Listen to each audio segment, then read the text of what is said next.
एक साधु वर्षा के जल में प्रेम और मस्ती से भरा चला जा रहा था कि इस साधु की नजर एक मिठाई की दुकान पर पड़ी, जहां एक कढ़ाई में गर्म दूध उबाला जा रहा था। तो मौसम के हिसाब से दूसरी कढ़ाई में गर्मा गर्म जलेबियां तैयार हो रही थी। साधु कुछ क्षणों के लिए वहां रुक गया।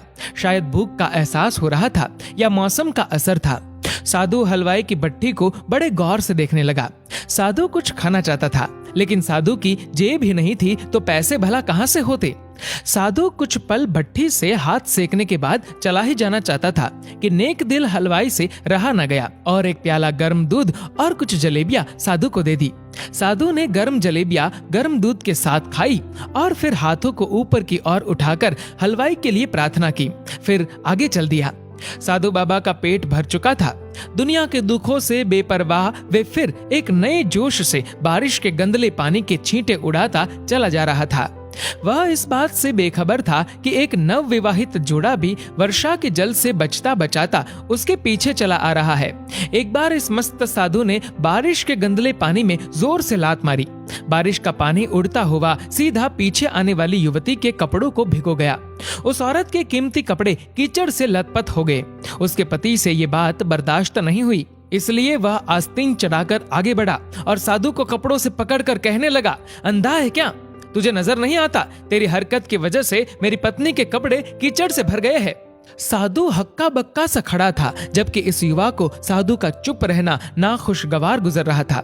महिला ने आगे बढ़कर युवक के हाथों से साधु को छुड़ाना भी चाहा, लेकिन युवक की आंखों से निकलती नफरत की चिंगारी देख वह भी फिर पीछे खिसकने पर मजबूर हो गई। राह चलते राहगीर भी उदासीनता से ये सब दृश्य देख रहे थे, लेकिन युवक के गुस्से को देखकर किसी में इतनी हिम्मत नहीं हुई कि उसे रोक पाए। और आखिर जवानी के नशे में चूर इस युवक ने एक जोरदार थप्पड़ साधु के चेहरे पर जड़ दिया। बूढ़ा मलंग थप्पड़ की ताब ना झेलता हुआ लड़खड़ाता हुआ कीचड़ में जा गिरा। युवक ने जब साधु को नीचे गिरता देखा तो मुस्कुराते हुए वहां से चल दिया। बूढ़े साधु ने आकाश की ओर देखा और उसके होठों से निकला, वाह मेरे भगवान, कभी गर्म दूध जलेबियां और कभी गर्म गर्म थप्पड़, लेकिन जो तू चाहे मुझे भी वही पसंद है। ये कहता हुआ वह एक बार फिर अपने रास्ते पर चल दिया। दूसरी ओर वह युवा जोड़ा अपनी मस्ती को समर्पित अपनी मंजिल की ओर अग्रसर हो गया।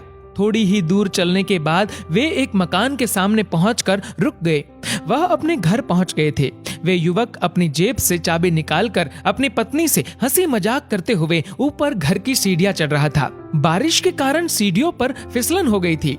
अचानक युवक का पैर फिसल गया और वह सीढ़ियों से नीचे गिरने लगा। महिला बहुत जोर से शोर मचाकर लोगों का ध्यान अपने पति की ओर आकर्षित करने लगी, जिसकी वजह से काफी लोग तुरंत सहायता के लिए युवक की ओर लपके, लेकिन देर हो चुकी थी। युवक का सर फट गया था और कुछ ही देर में ज्यादा खून बह जाने के कारण इस नौजवान युवक की मौत हो गई।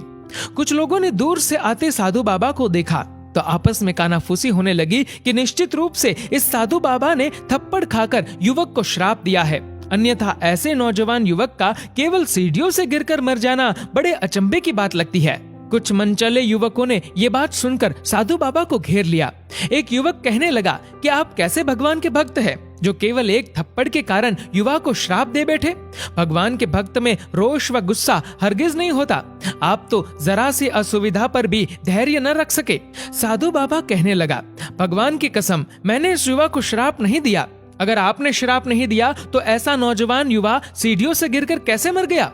तब साधु बाबा ने उन सब से एक अनोखा सवाल किया कि क्या आप में से कोई इस घटना का चश्मदीद गवाह है?